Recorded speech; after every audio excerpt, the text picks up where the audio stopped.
Yeah, I mean, I think, coming into the month of May, we knew that it was going to be a congested schedule. We were going to call on a lot of players. I think we've been able to see a lot of contributions from a lot of guys, but at the same time, continue to learn and grow with each game. Each game's kind of had its own unique challenges, so it's really been, I would say, a fun opportunity for the whole group to kind of bond together and attack them with short turnarounds, and couldn't be prouder of the way the group has performed. But at the same time, we constantly work at staying in neutral with our mindset and sticking to how we prepare for each opponent. And that doesn't change with a team as good as Columbus, a team that you have to prepare thoroughly for.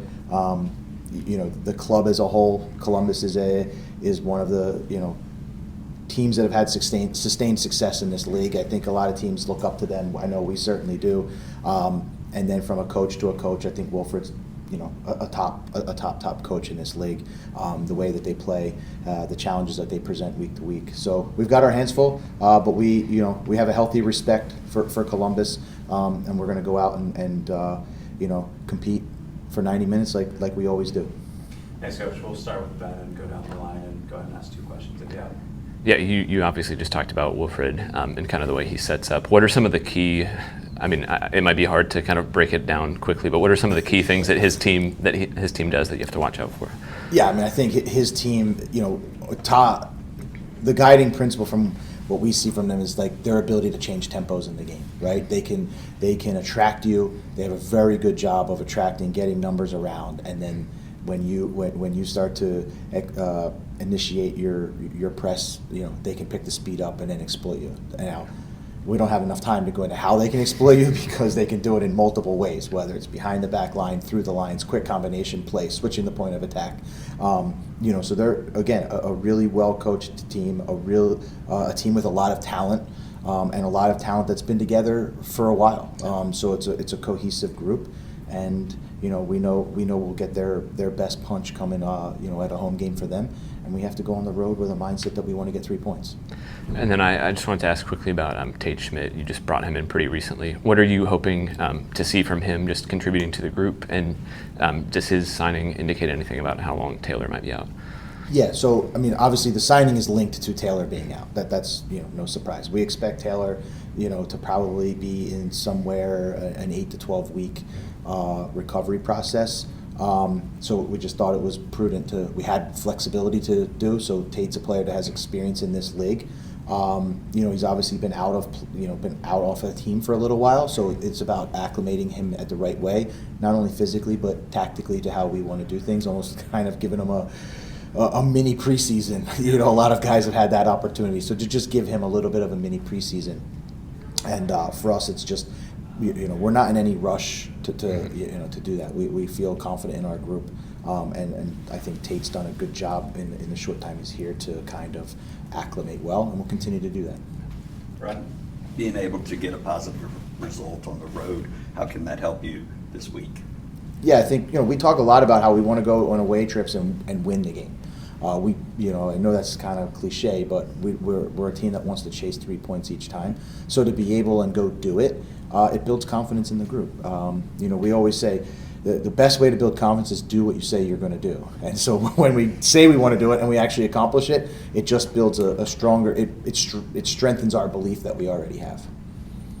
BJ, I guess what do you feel you can take from just looking at kind of what Columbus has built in last few years? Obviously, your playing styles, your approach are going to be different from them. But I guess what do you feel you can look at and say, hey, this is what they maybe do well? Yeah, I think for me, they're a team that I study just for fun a lot. So I think the way that they're able to create overloads, the way they're able to be closely connected, in their build up. There's a lot of little nuances that they coach there that I think again, all good coaches steal from other good coaches. So I feel like I've taken plenty from Wilfred. He's proven success in this league. So for us it's again it's about, can you take some of the ideas, but for us we still are uniquely Nashville, and we still have our way of playing. We're confident in our way of playing. And we don't plan to, change the way we do it. We kind of try to keep it as a consistent approach. And you've obviously talked about just how congested the schedule has been in May, but with having games pretty consistently every 3-4 days, do you feel like there's some benefit in having that kind of routine? Yeah, I think any routine's a good one. So whether it's the Saturday to Saturday and we have that process on how we want to prepare and perform, that's great. And then the consistency of this one it's still good. We just have to do it a little bit differently. You can't spend as much time on the field, so we're just more diligent and more detailed with the time spent in the video room and in meetings. But we don't change the way we approach each opponent and the level of detail that we want to go into it. Just maybe how we deliver the information is done a little bit differently. Coach, what impresses you most about this unbeaten streak and the way your guys have found a way to get results? Yeah, I think we talk about trying to stay neutral and consistent, and we've been searching from the beginning can we just continue to put consistent performances together. And so the good thing is we get to play every 3 days, so we get to kind of build on those performances. But I just really am proud of the group on how consistent they've remained in the way that they perform, the way that they've prepared, the way that they've recovered, and then how everybody's making contributions. And this congested period has given us that opportunity to do it, and I think we responded really well. With that first goal Sam scored Saturday, it kind of seemed like Hani really didn't have a bad angle in the box, and like maybe in the past he would have taken that shot himself. Have you seen kind of the group as a whole lean toward that really unselfish play that it seems like they've executed in the final third?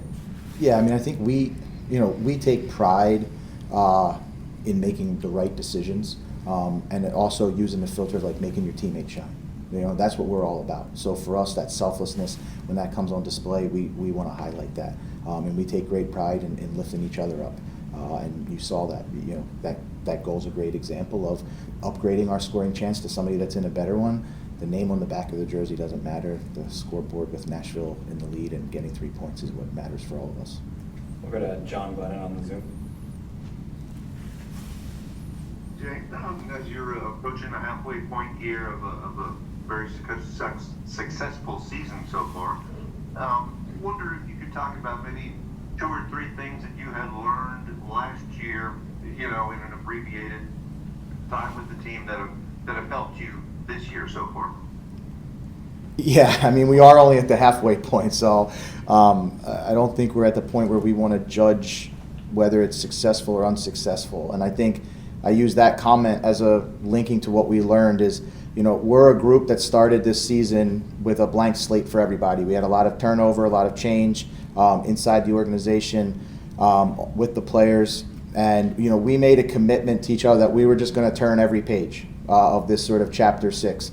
And so we don't try to get ahead of ourselves. We try to live, sort of in the moment here, and each page is each day. And like we talked about, and we have the process on how we want to do it. And I think, we've learned, and I think some of the success that we're having in the early part of this season is showing that approach is a good one for us. And we just want to continue to stay focused on that for Columbus. And then, as we move through the end of the week, get an opportunity to play at home in front of our fans in Geodis. And then, as we move forward into the second half of the season. And one other I wanted to ask about Ahmed. I know he had the tough nap a few weeks ago against Seattle and wound up sitting out the rest of that game. I was wondering if you could talk a little bit about what you've seen from him since, and kind of also how much you're enjoying maybe the depth and the competition that he and Schaffelberg give you. Yeah, I think it's very clear what we've seen from Ahmed is a lot of growth and learning.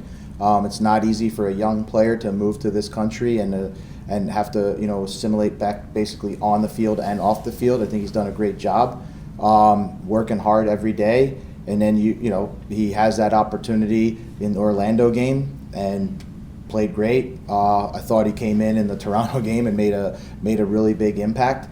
And so he's responding to however the role and responsibility that he's called on. We expect that to continue. That's the expectation. But again, a player who works hard at his craft, and again continues to take in information and continues to learn and grow. Go ahead, Lauren. Yeah, just one more, Coach. I'm curious what you saw from Walker in his journey to get back, and maybe how it exemplified along the way just what he means to this group.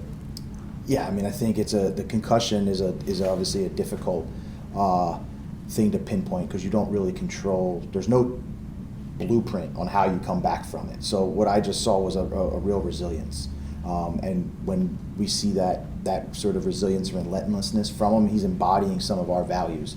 And it doesn't always have to be on the field, but his approach to just trying to get better, exhaust all options to, get himself right and through concussion protocol. I thought, it was a tremendous, for us in the building, just to kind of see his commitment to one of those values, I think inspires all of us, and I think when you see people doing it, it's an easier behavior to model than just maybe words on the paper. Thanks, Coach. Thanks, everyone. We're back with Jack Maher. Thanks, Thank guys. you. Yeah, I mean, clearly it's been a really good month, and I think everyone can sit here and agree with that. I think that across the board we've shown that it doesn't matter who we're really throwing out right now, everybody's stepping up. And I think that is something that sort of is instilled in our NSC DNA, that it doesn't matter who's getting the call up, that everyone's doing their job and to the best of their ability, and we're getting results. So that's always good to see. But I've got confidence in just about every single one of us, to whoever's going on the field, to contribute and have a really good game. Thanks, Jack. We'll start with Ben again, go down the line, and ask you. Yeah, just to kind of follow up on what you just talked about, it feels like maybe in years past playing without Walker would have been pretty significant just for the results you got. And obviously he's a crucial player on the team. But just the depth that you guys have at center back, getting performances from Jason, Josh, even Chris coming in at 17. Just how important has that been, and what's kind of the competition in that group looked like? Yeah, it's been amazing. I think that's something that whenever we were going through the span of last year, that was something that we seemed to fall short of in aspects. And I think that just speaks to the growth of the group. I think that speaks to the amount of work that we put in the off season, the amount of work that we've been putting in preseason to get us all on the same page. I think that last year and stuff like that, there was a lot of flexibility and constant rotation and not a lot of familiarity in a lot of aspects. So it's really good to have seen Jason play incredibly well, Chris play incredibly well whenever he's been playing center back, and I just think that's the club is continuing to improve, and that's the standard, and that's what we will continue to do in every single position group. And then obviously Columbus on the road is a really tough test. It feels like they're one of the best, maybe the best team in MLS at just kind of pulling a back line apart and kind of manipulating space. What are some areas that you're kind of specifically watching for? Yeah, something that BJ touched on is that Columbus is elite at sort of that build up from midfield aspect. In the middle of the field, they are they're the best in the league at it, and I think that we give them a lot of respect in that aspect, and I know that other teams certainly give them a lot of respect for what they've done so far.